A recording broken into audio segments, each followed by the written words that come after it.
إنا نحن نزلنا الذكر وإنا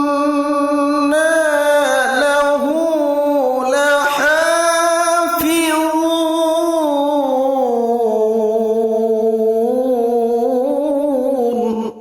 فقالوا هذا للہ بزعمہم، زا کے زبر کے ساتھ، بزعمہم اور بزعمہم. بزعمہم یہ بنی اسد کی لغت ہے، اور باقی تمام عربی قبائل جو ہیں وہ بزعمہم اس کو پڑھتے ہیں.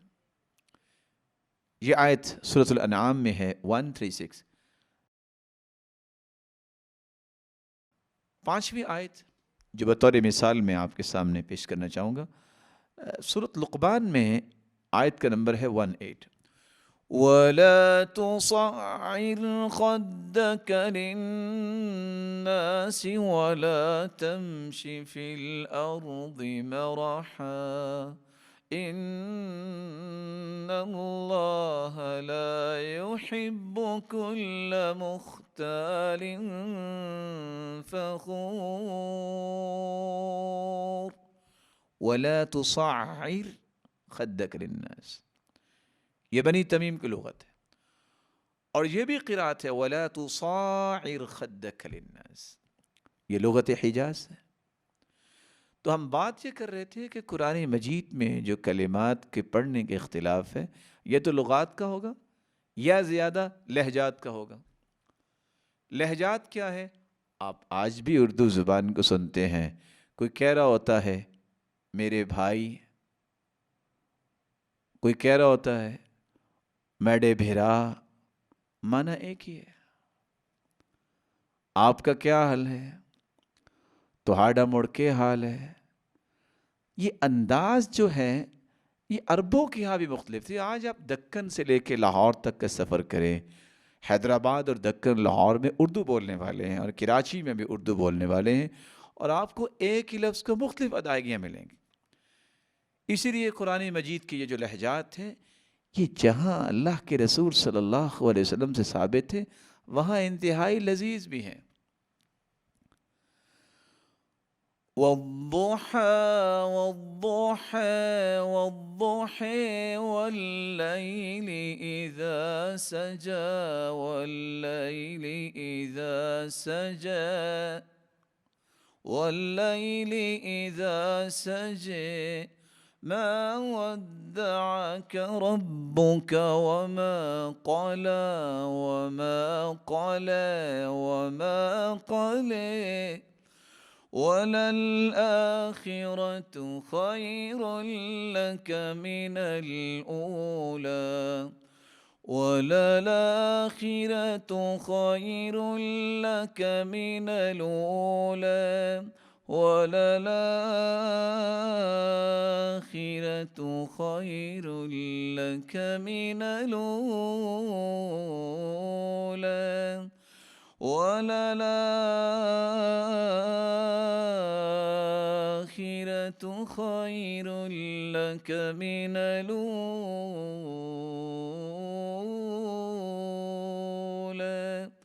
وَلَلْآخِرَةُ خَيْرٌ لَكَ مِنَ الْأُولَىٰ وَلَلْآخِرَةُ خَيْرٌ لَكَ مِنَ الْأُولَىٰ. لہجات کے اختلاف یہ قرآن کے ترنم اور اس کے تغنم اور اس کی خوبصورتی میں اضافہ بھی کرتا ہے. تو قرآن جس طرح اللہ تعالیٰ نے آسان کیا اسے اور لذت والا بنا دیا. کن کے ذریعے؟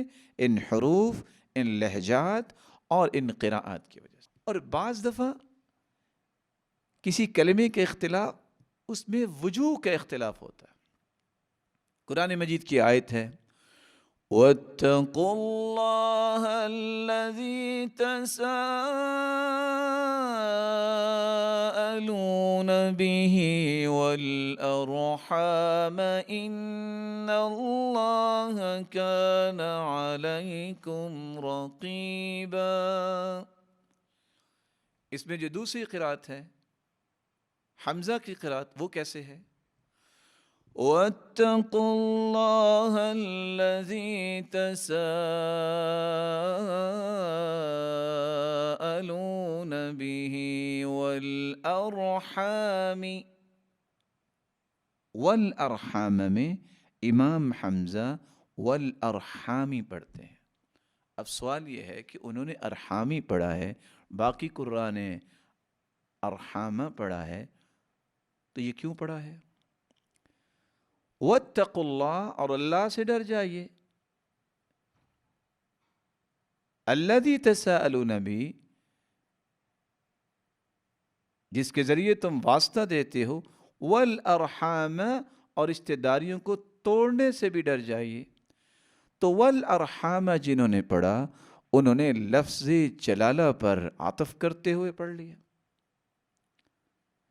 اور جس نے والارحامی پڑھا جو روایت حمزہ میں ہے تو انہوں نے تساءلون بہ والارحامی، تو انہوں نے ہائے ضمیر پر عطف کرتے ہوئے اس کو والارحامی پڑھ لیا۔ اللہ سے ڈر جاؤ جس کا تم واسطہ دیتے ہو، اور کبھی تم رشتہ داری کا بھی واسطہ دے کے بات کرتے ہو کہ میں آخر تمہارا خون ہوں، تمہارا رشتہ دار ہوں۔ تو یہ جو وجوہ ہے نحوی، یہی وہ وجوہ مراد ہیں کہ قرآن مجید کی وہ قرات قابل قبول ہوگی جو نحوی وجوہ میں سے کسی وجہ کے موافق ہو۔ اسی طرح ایک اور آیت بھی آپ سمجھنے کی کوشش کیجیے، اسی طرح ایک اور آیت بھی میں آپ کی خدمت میں پیش کرتا ہوں۔ یا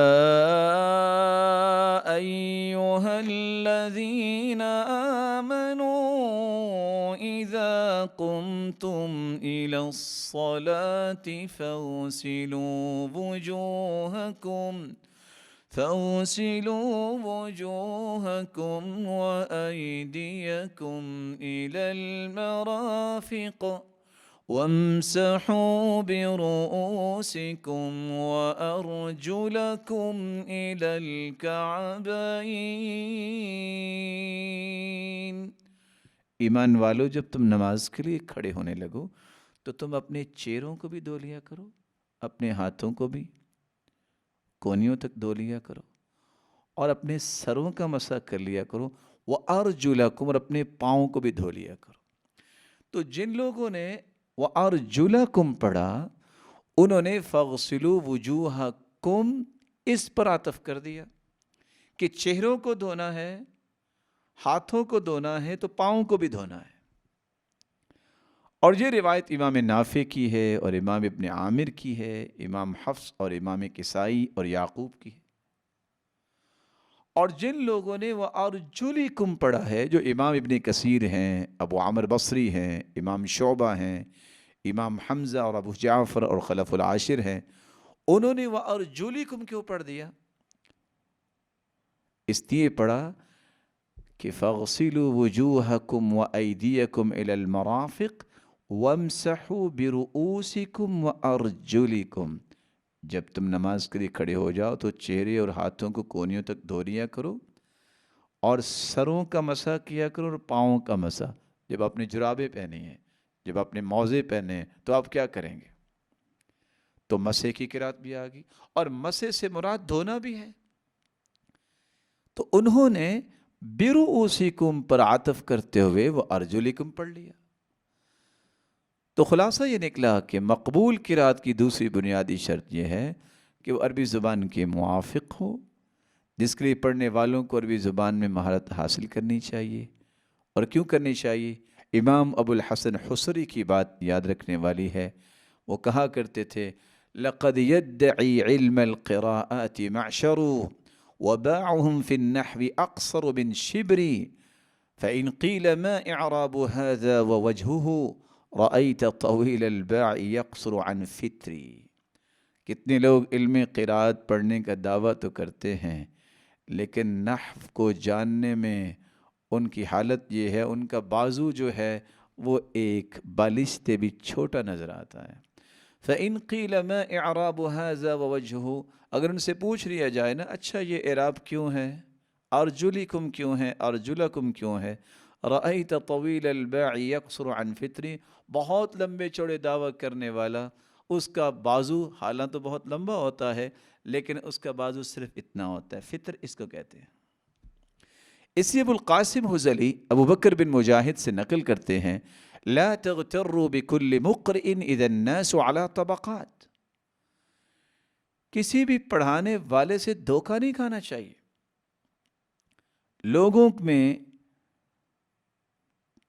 پڑھانے والوں کے 3 طبقات ہیں، فَمِنْهُمْ مَنْ حَفِظَ الْآيَةَ وَالْآيَتَيْن، کتنے لوگ 1-2 آیتیں ان کو یاد ہوتی ہیں، وَلَا تُنْقَلُ عَنْهُ الرِّوَايَةِ، ان لوگوں سے نہیں پڑھا جا سکتا کیونکہ ان کو تو خود 1-2 آیتیں یاد ہیں، وَلَا يُقْرَأُ عَلَيْهِ، نہ ان پر پڑھا جائے گا کہ وہ آپ کی اصلاح کر سکے، وَمِنْهُمْ مَنْ حَفِظَ الرِّوَايَاتِ وَلَمْ يَعْلَمْ مَعَانِيهَا، اور کتنے ہیں جو روایات کی روایات یاد کیے ہوئے ہیں لیکن ان کو معنی کا پتہ نہیں ہے، وَلَا اسْتِنْبَاطِهَا مِنْ لُغَاتِ الْعَرَبِ وَنَحْوِهَا، نہ ان کے اندر یہ صلاحیت، مہارت اور اہلیت ہوتی ہے کہ وہ عربی لغات کے مطابق اس سے استنباط کر سکیں، اجتہاد کر سکیں۔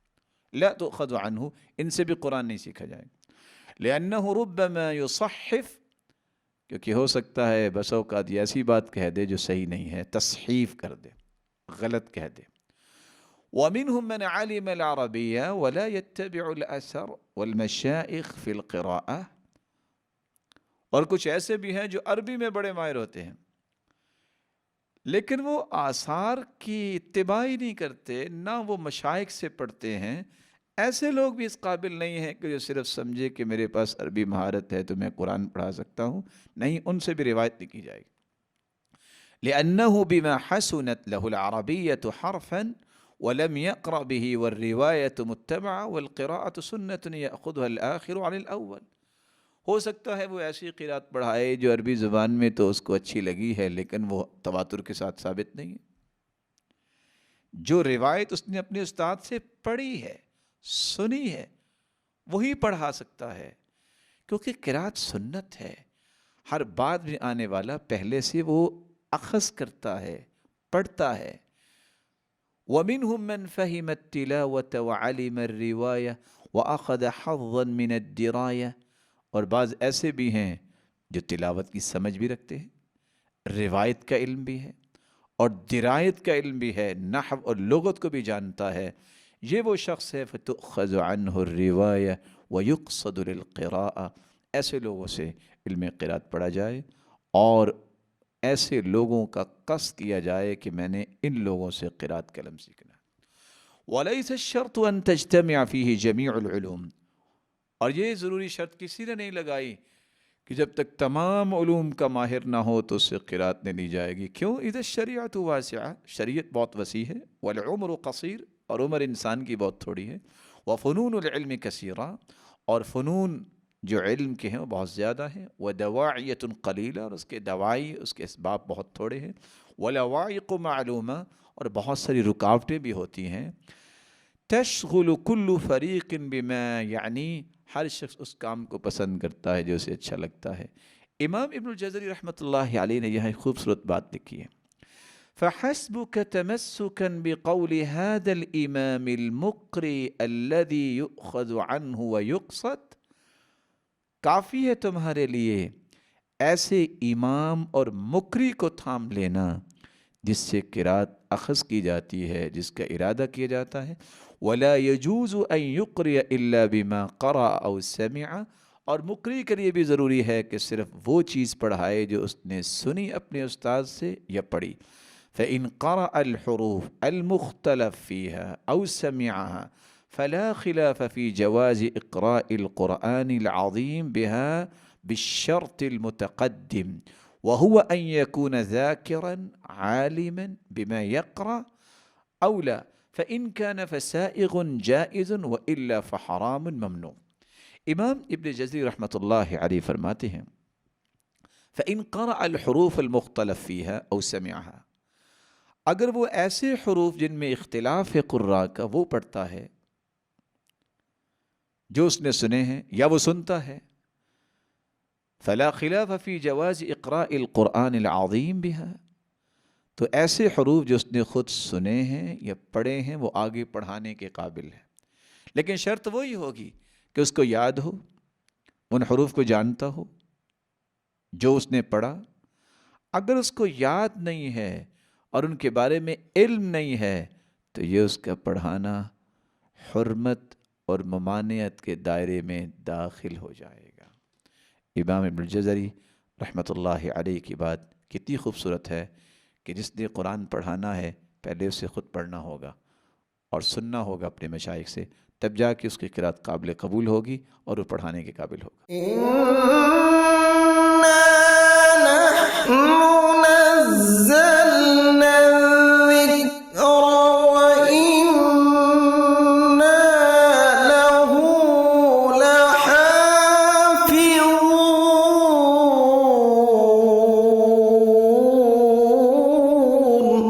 إِنَّا